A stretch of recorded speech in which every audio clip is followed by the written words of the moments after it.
Hey YouTube, so this is the fourth episode on Panvitalism and what it means. And now I have given a definition for Panvitalism, which I will repeat.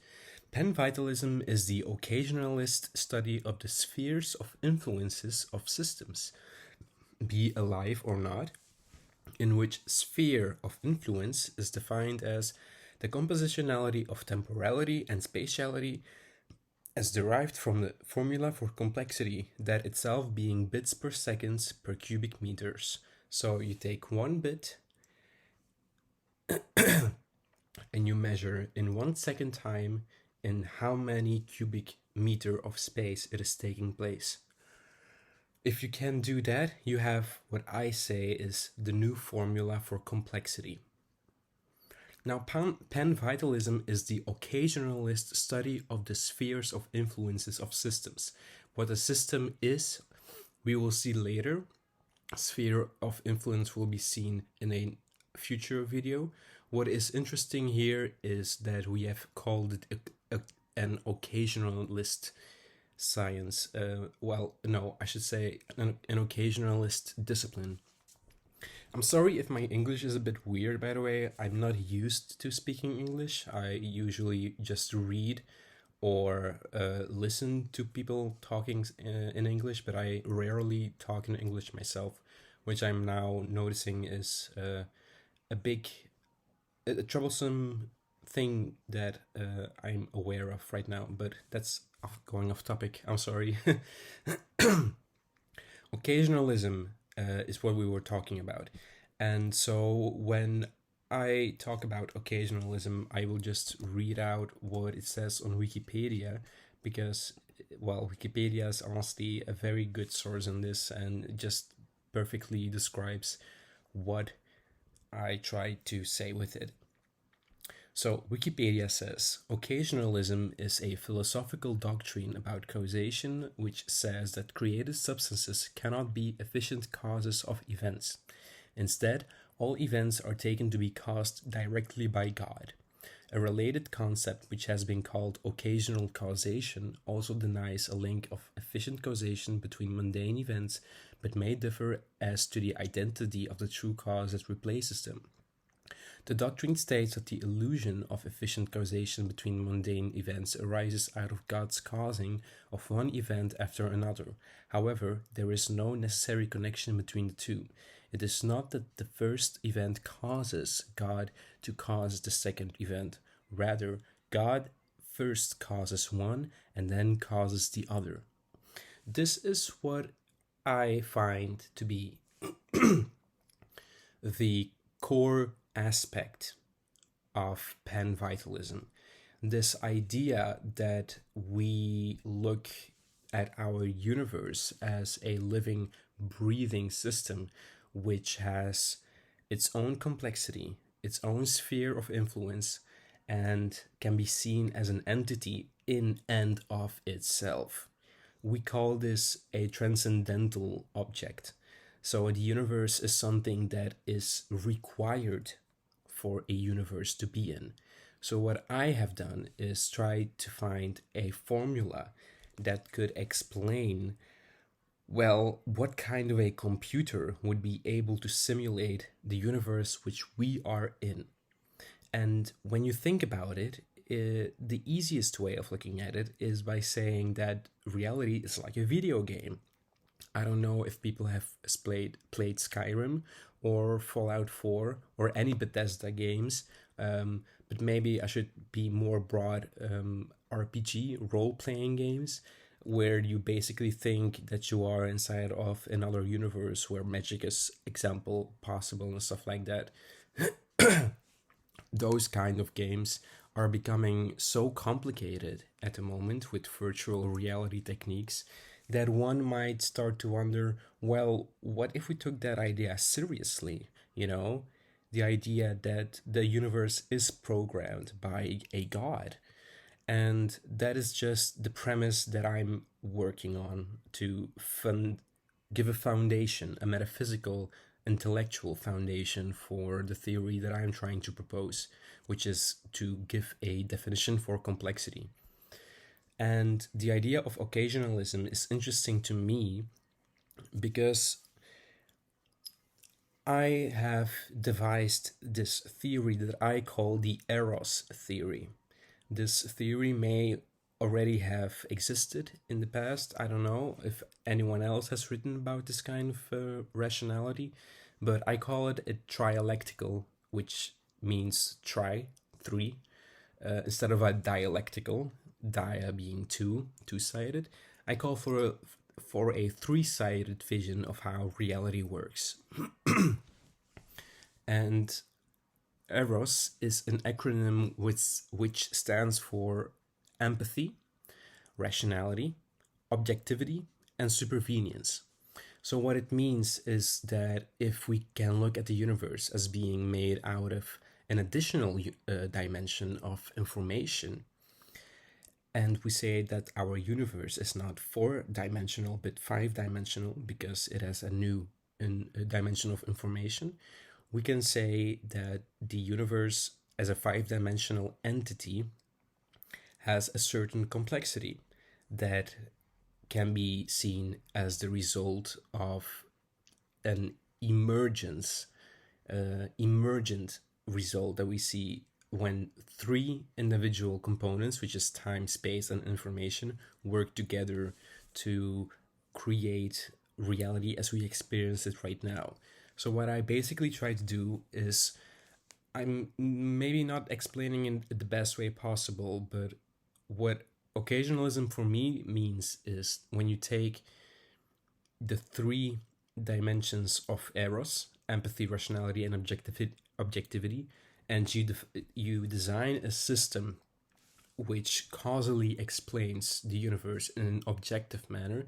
You design a system which causally explains the universe on a rational level, but also on an empathic level. If those 3 universes are in parallel equality, well, how should I explain it? They are compatible. The 3 universes are logically compatible with each other. So the empathic universe has the same structure and methods or way of working as the rational universe, as the objective universe. And when those 3 universes, empathic, rational, objective, come together, you get the supervenient universe, which is the 4th universe. This 4th universe, I think, which can be extended even to a 5th universe when you take information as a universe. Well, now I'm making it even more confusing. But basically what I'm saying is that the metaphysics of this universe in which we are living in can be described by using 3 components: time, space, and information. So you can place time, space, and information as a practical example of my EROS theory. The EROS theory says if you take 3 compatible universes that are logically compatible with each other, you can create a supervenient universe that explains a bigger emergent concept. That's my idea of emergence. When 3 components come together, a 4th component arises that exists out of these 3 smaller components, but exists on itself as well. Just how a human body is made by millions and millions of living cells, so is a supervenient dimension existing out of 3 cells, which is the empathic, the rational, and the objective. So the supervenient result can then be studied if you use this methodology of looking at compatible universes. And what I'm trying to do now is say that the supervenient dimension which reality finds itself in other words, let's say that the supervenient emergent result that we're trying to examine is reality itself. What are the necessary conditions that you require in order to make it work in the way that we experience it? And those 3 necessary required components are time, space, and information. if you take a dimension of space, and we know that space has 3 dimensions, and we take a dimension of time, but we also take a dimension of information, we can have a 5-dimensional universe. But I have also described this as being something which can be seen metaphysically in a different light, which is by taking the universe as being 3-dimensionally in space, but symmetrically it also is 3-dimensionally in time. And I am still debating which of the 2 metaphysical theories I prefer the most, because when you say that the universe exists out of 3 spatial dimensions, 1 temporal dimension and 1 informational dimension, what I really mean with this informational dimension is that the temporal dimension we use in that classical view of the universe is representing what I call insta-causality, the idea that there is a causal closed loophole in which things happen, irrelevant of things of the past or things of the future. They are closed in a loop. That's what insta-causality means. It means the closed loop in which proto-causality and retro-causality meet. And proto-causality is the idea of classical science, where the past influences the present, influencing the future.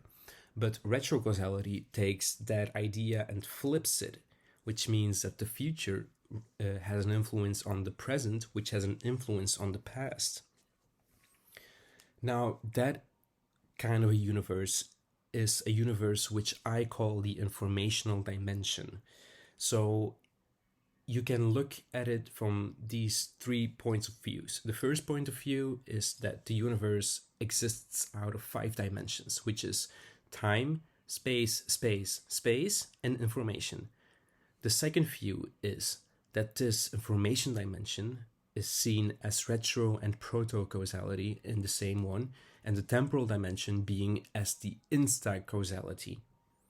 And the third way of seeing it is by saying that no, space and time are symmetrical.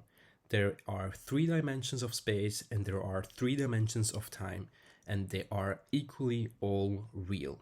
The dimensions in the past are represented by a first number, a first coordinate in space and time. The present is represented by a second coordinate in time, and the future is represented by a third coordinate in time. So you would get a 3-dimensional temporal world, which accompanies the 3-dimensional spatial world which we already see and experience ourselves with.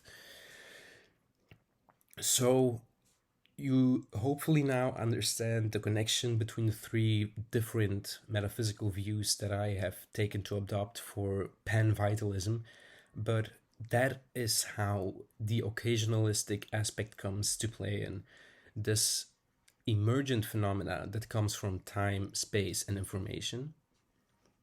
This emergent phenomena is what I call to be the supervenient dimension, which is reality. So what I say, in other words, is that reality exists out of 3 transcendental required components, which is time, space, and information.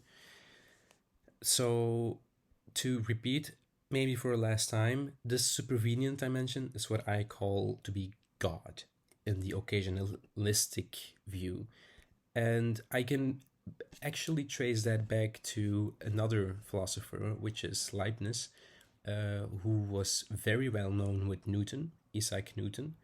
But I will explain that further in my paper. So now that we have had a broader discussion of what occasionalism means in Panvitalism, we can go on to the next part of my paper, which discusses the first question, namely, why is a formal definition required for the definition of complexity? I hope that so far the people who have reached up to this video have found it interesting, because I have been thinking a lot about these kind of topics and I really have not that many people to talk about it. So I would appreciate it if people would have an actual conversation with me about this. And I'll see you in the next video. Bye bye.